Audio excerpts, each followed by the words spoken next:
नमस्कार, Rajesh sir classes में आपका स्वागत है। आपके सामने यूपी बोर्ड कक्षा 10 गणित का पेपर 2023 का इस वीडियो में मैं इस पेपर का हल बताऊंगा।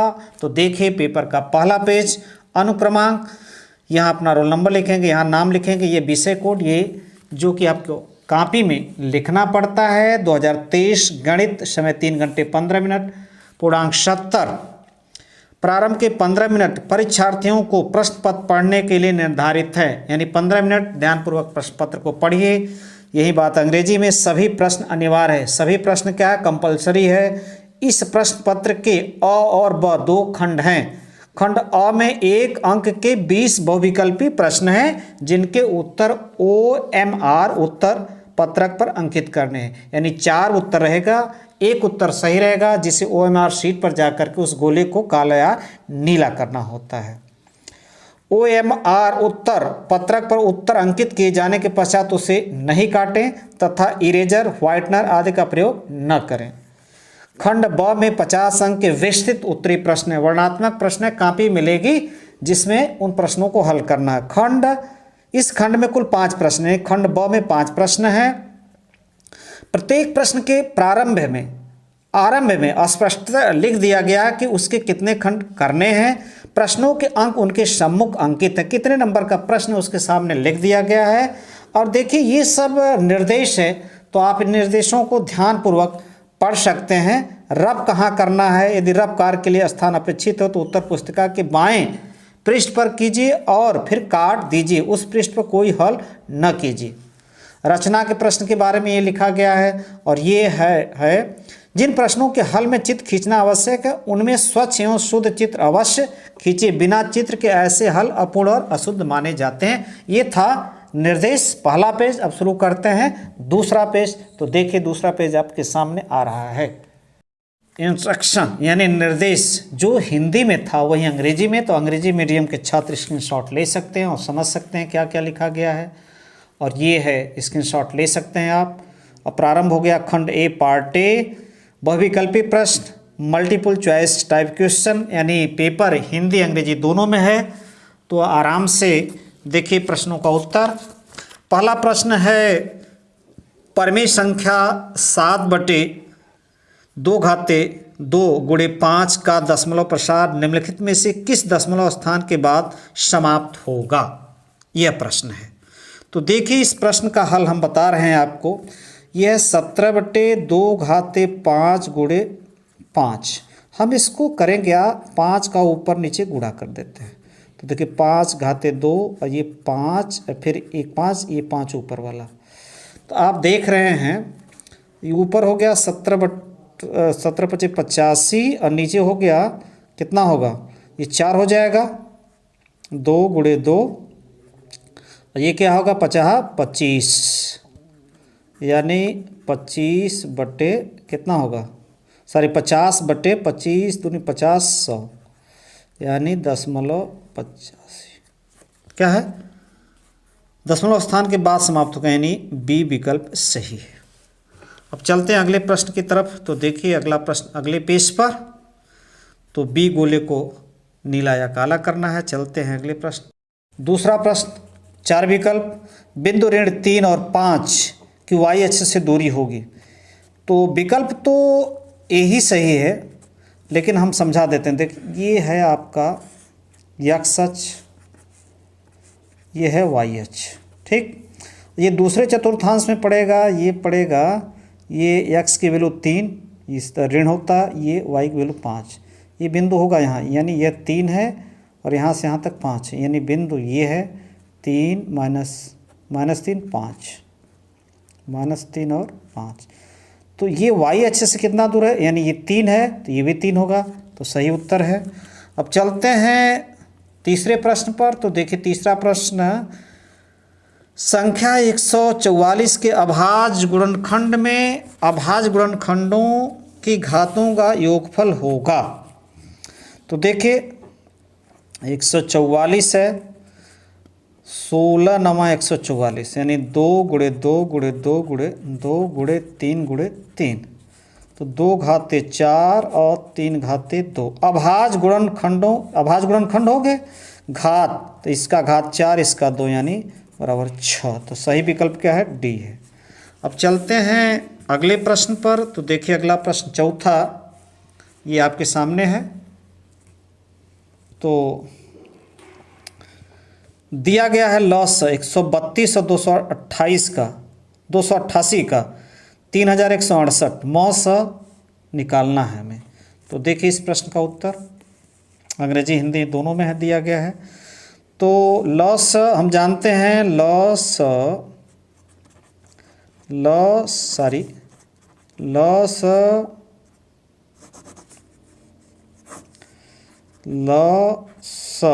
गुणे मॉस बराबर पहली संख्या गुणे दूसरी संख्या। ठीक है, तो लॉस आपका दिया है 3168 मॉस निकालना है। तो देखिए मॉस पहली संख्या क्या है? पहली संख्या है 132 गुणे दूसरी संख्या 288। मॉस हो जाएगा 132 गुणे 288 भागे 3168। यदि दोनों का गुणा करेंगे तो आ जाएगा 29,016 भागे 3168 भाग देंगे तो 12 आ जाएगा। यानी कहने का अर्थ है कि मॉस क्या है चौथे का? सही विकल्प डी है। अब देखिए अगला प्रश्न पांचवा। तो पांचवा प्रश्न है, यदि द्विघात समीकरण के मूल बराबर हो तो यम का मान होगा।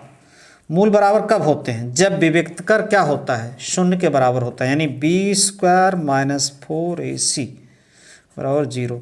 तो यहाँ पर a की वैल्यू क्या है? 3, b की वैल्यू -12 और c की वैल्यू क्या है? यम है। तो रखा जाए -12 का स्क्वायर -12 का स्क्वायर 4, a की वैल्यू क्या है? 3, c की वैल्यू यम बराबर 0। तो ये हो जाएगा 12 गुणे 12 -12 यम बराबर 0। 12 से भाग दीजिए, कट जाएगा। 12 यम बराबर 0 और यम बराबर -12 माइनस यम बराबर 12। तो सही विकल्प क्या है पांचवा का? डी है। यम का मान होगा 12, सही विकल्प ये है। अब देखिए छठवां प्रश्न है इसमें कि मूलों का योग होगा। तो मूलों का योग यानी अल्फा प्लस बीटा बराबर होता है -b/a, ये होता है मूलों का योग। तो यहाँ पर b की वैल्यू जो दिया है -3 है, -3 और a की वैल्यू 5 है, तो हो जाएगा 3/5। तो सही विकल्प क्या है? ए है। छठवां का सही विकल्प क्या है? ये है। अब चलते हैं अगले प्रश्न पर। देखिए अगला प्रश्न आ रहा है। छठवां अंग्रेजी में उत्तर बता चुका हूँ। सातवां, युगपत समीकरण और ये का कोई हल नहीं है यदि लैम्ब्डा का मान होगा, क्या होगा? सही विकल्प। तो देखिए सरल करना होगा, तो सरल कर रहे हैं हम। कोई हल ना होने का जो शर्त होता है वो होता है a1/a2 बराबर b1/b2 बराबर नहीं है c1/c2, ये है शर्त होती है। तो देखिए यहाँ a1 का मान क्या है? a1 का मान 1 है, a2 का मान क्या है? 2 है, b1 का मान 2 है और b2 लैम्ब्डा है, बराबर नहीं है c1 70, ये है c2 35। अब इन दोनों को हल करते हैं। यह बराबर इसके है तो यहाँ गुणा, ये इसका यहाँ गुणा हो जाएगा, तो हो जाएगा लैम्ब्डा बराबर 4, लैम्ब्डा बराबर 4। तो सातवां का सही विकल्प जो है डी है, 4 आएगा, देख लीजिएगा।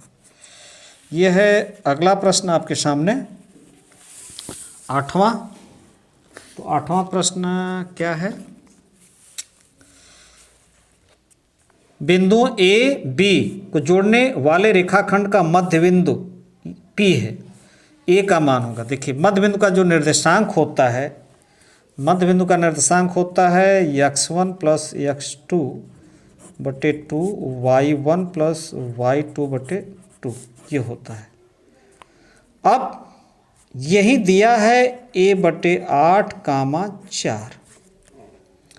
अब हम यहाँ x1, x2, y1, y2 का मान रखेंगे। तो x1 का मान है ऋण 4 और x2 का मान है 5 प्लस 5 लिख दिया हमने, 2 कर दिया। और y1 2 है और ये क्या है 6, y2 6 है बटे 2 बराबर a बटे 8 और ये 4 हो गया। तो देखिए इसको सरल करेंगे तो आ जाएगा 1 बटे 2 ये 4, a बटे 8 कामा 4, यानी यह बराबर है, ये भी बराबर होंगे। यानी x की वैल्यू दोनों तरफ 1 होना चाहिए, y की वैल्यू जैसे सेम है 4 4 है। तो इसका मतलब a बटे 8 बराबर हम लिख देंगे 1 बटे 2, यानी a बराबर 8 बटे 2 बराबर 4। तो सही विकल्प है डी। 8वां का सही विकल्प क्या होगा? 8वां का सही विकल्प है, ये 2 से भाग दे देंगे तो आ जाएगा डी। डी विकल्प सही है, डी विकल्प यहाँ पर सही है। अब चल रहे हैं अगले प्रश्न पर। तो देखिए अगला प्रश्न ये अंग्रेजी में है और ये 9वां प्रश्न आ गया आपके सामने। तो 9वां प्रश्न देखिए, दिए गए चित्र में ABC के आधार BC के समानांतर रेखाखंड PQ खींचा गया है। PQ संबंध है BC, PQ संबंध है BC, एक संबंध है तीनों। तो AP और PB का अनुपात होगा, ये हमें निकालना है। तो देखिए यहाँ पर 2 समरूप त्रिभुज हैं। एक समरूप त्रिभुज है ABC और दूसरा समरूप त्रिभुज है APQ। समरूप त्रिभुज की भुजाओं में समरूप त्रिभुज की भुजाएं समानुपाती, यानी सभी भुजाओं में एक ही अनुपात होता है। तो देखिए यह भुजा किस में है, यह भुजा किस में है, इसमें है, और ये भुजा किस में, इसमें। यानी इन्हीं दोनों का अनुपात यानी PQ बट्टे BC कितना दिया है 1/3। हमें निकालना क्या है, AP संबंध है PB। अब हमें मालूम क्या है, इन भुजाओं का अनुपात, यानी एक भुजा का अनुपात मालूम है तो दूसरे भुजा का अनुपात भी यही होगा। तो हमें देखिए मालूम यहाँ क्या है,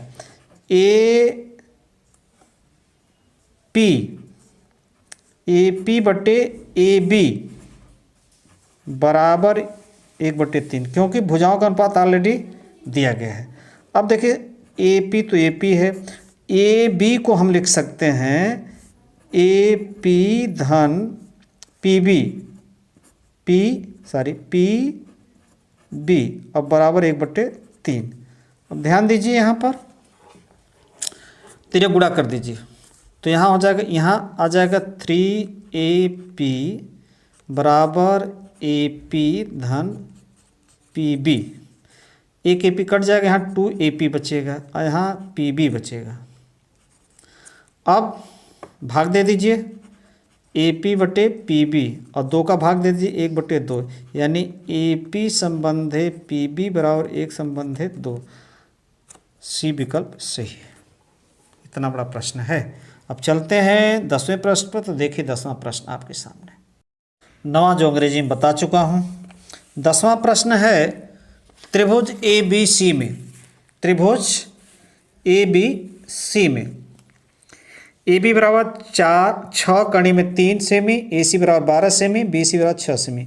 तो कोण B का माप होगी। फिलहाल उत्तर तो B सही है, लेकिन समझा देते हैं।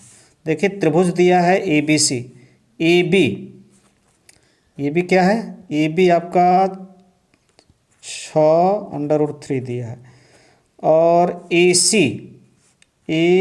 हो गया, और AC इसका मतलब इधर से जाएगा, AC है 12 और BC है 6, BC है 6। अब यदि देखिए इस भुजा का वर्ग करिए, इस भुजा का वर्ग करिए, इस भुजा का वर्ग करिए, इन दोनों का योग इसके बराबर हो जाएगा तो ये समकोण त्रिभुज बनेगा। तो देखिए 12 का वर्ग हो जाएगा 144, इसका वर्ग हो जाएगा 6 6 का 36 गुणे 3 बराबर 72, नहीं सॉरी 108 होगा, 108 होगा। इसका वर्ग करेंगे तो, और AB स्क्वायर मान लें, और BC स्क्वायर करेंगे तो 6 का वर्ग हो जाएगा 36, जोड़ेंगे दोनों को तो 144, यानी इसका वर्ग धन इसका वर्ग बराबर इसके वर्ग के, यानी यह समकोण त्रिभुज है 90। तो सही विकल्प ये है। अब देखिए 11वां आसान प्रश्न है, दो समरूप त्रिभुजों के क्षेत्रफलों का अनुपात यानी A1/A2 बराबर है 16/25, अनुपात ही इस ऐसे भी लिखेंगे। संगत भुजाओं का अनुपात होगा, तो संगत भुजाओं का अनुपात क्या होता है, यदि भुजाएं मान लीजिए साइड S1 S2 है तो इन्हीं का वर्गमूल हो जाएगा, A1 A2 का वर्गमूल हो जाएगा, यानी 16 बटे क्या होगा 25 ना, 4/5, यानी 4 संबंधे 5, 4 संबंधे 5 यानी 20 सही है। यानी 11 का कौन सा सही हो गया, 20 सही है, 11 का 20 सही है। अब चलते हैं अगले प्रश्न पर। तो देखिए अगला प्रश्न 12वां प्रश्न आपके सामने आ गया। चित्र में AB बराबर 3 AC बराबर 6 ये दिया गया है, चित्र देख सकते हैं आप।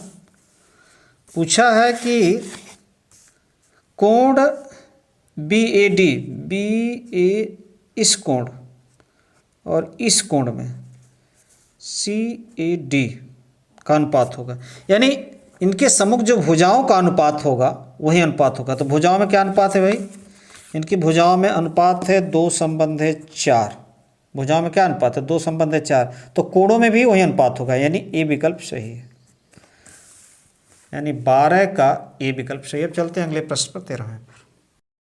अब देखिए 13वां, तो लिखा है साइन 31 डिग्री अपान कास 59 डिग्री का मान होगा 1 होगा।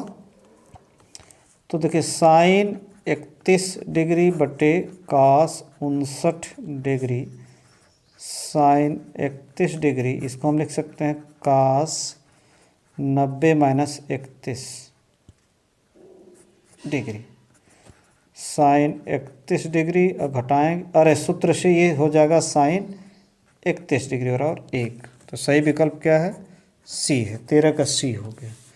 अब देखिए 14 जो है प्रश्न आपके सामने है, लिखा है चित्र में बिंदु O का बिंदु A तथा P से देखने पर अवनमन कोण की माप होगी।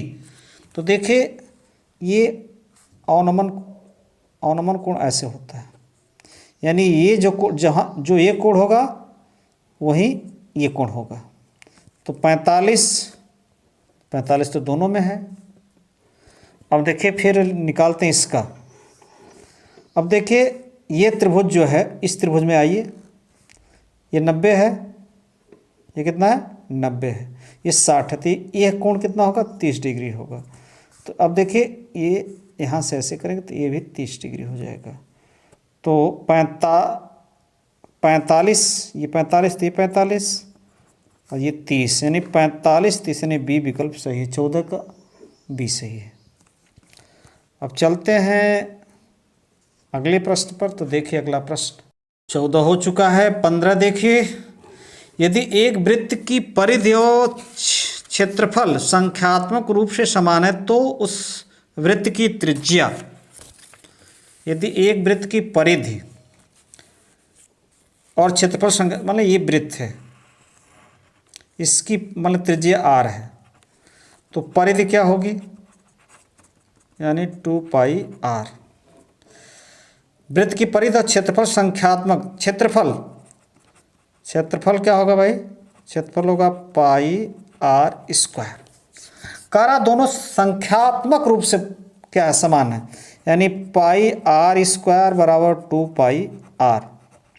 देखिए पाई पाई से कटेगा तो हमें मिलेगा क्या, आर स्क्वायर बराबर 2r, एक आर से कट जाएगा, आर बराबर 2, तो 15 का ए सही है। अब अगला प्रश्न है ये अंग्रेजी में 16वां।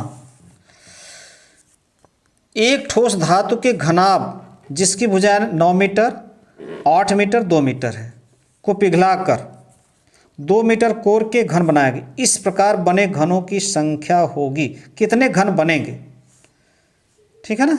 ये है कितने घन बनेगा, 18, 12, 16, 24। देखिए घनाभ की विमाएं, लंबाई, चौड़ाई, ऊंचाई, घनाभ का आयतन, घनाभ का आयतन क्या हो जाएगा, नीचे करते हैं 9 गुणे 8 गुणे 2 घन मीटर, ठीक है। ये आ गया इसका आयतन। अब इसी को पिघलाकर 2 मीटर कोर के घन बनाए गए हैं, तो घन का आयतन क्या होगा, 1 क्यू यानी 2 का क्यू बराबर 8। अब एक घन का आयतन हमें मालूम हो गया, इसमें भाग देते हैं तो देखिए घनों की संख्या क्या हो जाएगी, संख्या निकालना चाहेंगे तो इसमें भाग दें, 9 गुणे 8 गुणे 2 बटे 8, 8 8 से कट गया, 9 दूनी 18, तो सही विकल्प क्या है, पहला ही सही है।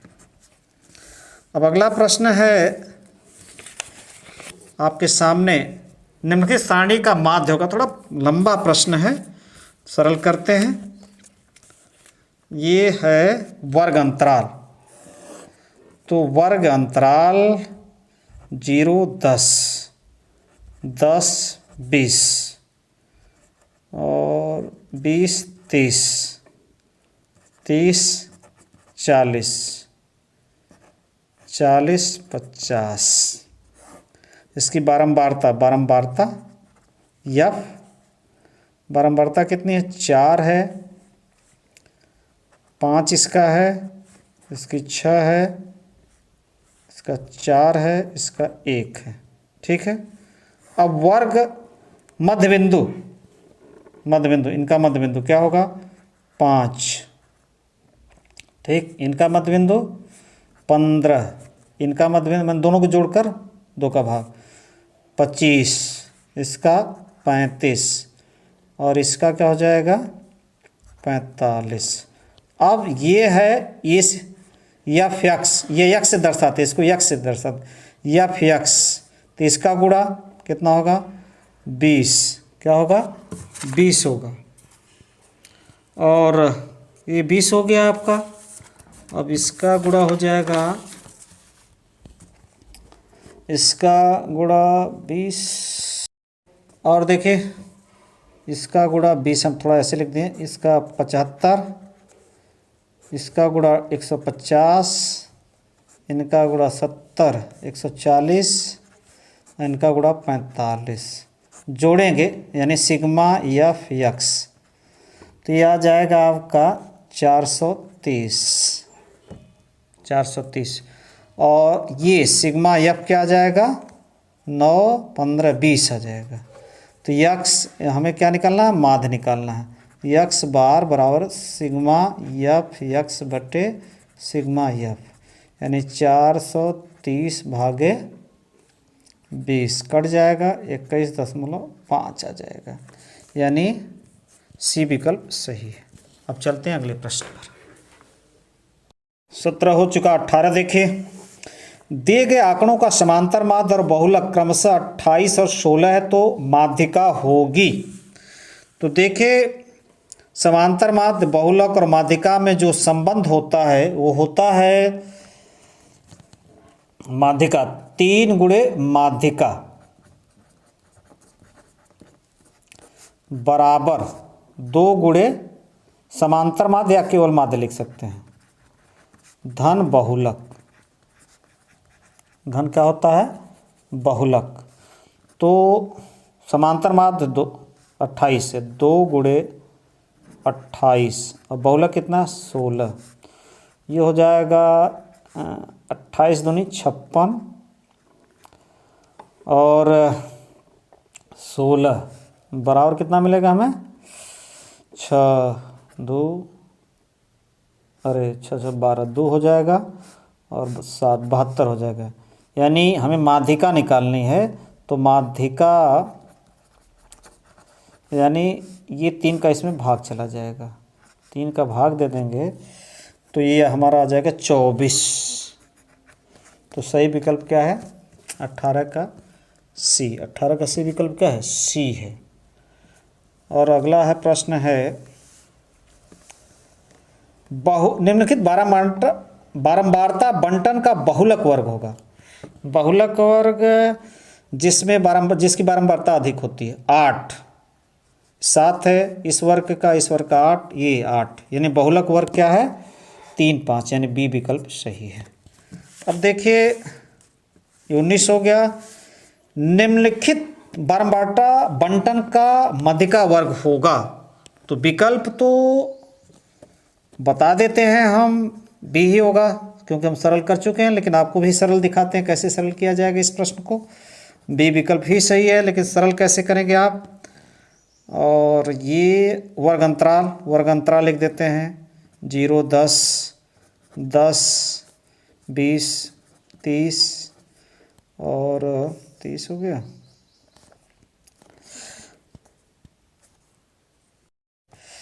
ये फिर है 30 40 50, ये हो गया। देखिए अब इसका बारंबारता यानी यफ, ये इसका यफ है 4, इसका 5, इसका 13, इसका कितना है 20 है, इसका 8 है। अब सी एफ यानी संचयी बारंबारता, तो 4 हो गया, 9 हो गया और 22 हो गया, 42 हो गया और 50 हो गया। योग कितना है? 50। 50 का आधा, 50 में 2 का भाग देंगे तो आएगा 25। और ये हो गया आपका 25 कहाँ पड़ेगा? इसमें, यानी ये सही उत्तर है। ये हुए बहुविकल्पी प्रश्नों का हल। अब चलते हैं अगले प्रश्न पर। तो देखिए अगला प्रश्न कैसे। खंड ब पार्ट बी विस्तृत उत्तरी प्रश्न, सभी खंड कीजिए। यानी इसमें कितने खंड है? A B C D E F. तो ए से डी तक स्क्रीनशॉट लीजिए, हल कीजिएगा अपने से, और फिर यहाँ से लीजिए स्क्रीनशॉट, और यही बात अंग्रेजी में लिखी गई है, इसका भी स्क्रीनशॉट लीजिए। चलते हैं अगले पेज पर। तो देखिए अगला पेज पर कैसे प्रश्न है। दूसरा प्रश्न, किन्हीं 5 खंडों को हल कीजिए, 4 4 नंबर के हैं। प्रश्न आसान है, आपके सामने है और स्क्रीनशॉट लेकर हल कीजिएगा। सी तक लीजिए, हम बढ़ रहे हैं आगे। अब देखिए आप लीजिए डी से लेकर यप तक, डी से लेकर यप तक, ठीक है। फिर से देखते हैं, ये स्क्रीनशॉट लीजिए, फिर यहाँ से ये लीजिए, और ये अंग्रेजी में वही बात है, डू एनी 5 पार्ट्स। अब चलते हैं अगले पेज पर। तो अगला पेज भी आपके सामने आ गया, 11वां, देख सकते हैं वही बात अंग्रेजी में है। और तीसरा, निम्नलिखित समीकरण युग्म को हल कीजिए। यह करना है अथवा ये करना, ध्यान दीजिएगा। तीसरा में 6 नंबर का है, या तो यह करना या तो यह करना है। देखिए ये करना है अथवा ये करना, वही बात अंग्रेजी में लिखी गई है, वही बात क्या है? अंग्रेजी में है। स्क्रीनशॉट ले सकते। चौथा भी देखिए, या तो ये कीजिए या तो ये कीजिए। 6 नंबर का है, 6 नंबर का है। अब चलते हैं अगले पेज पर। चौथा स्क्रीनशॉट अंग्रेजी में। और 5वां प्रश्न आपके सामने, या तो ये करना या तो ये करना है।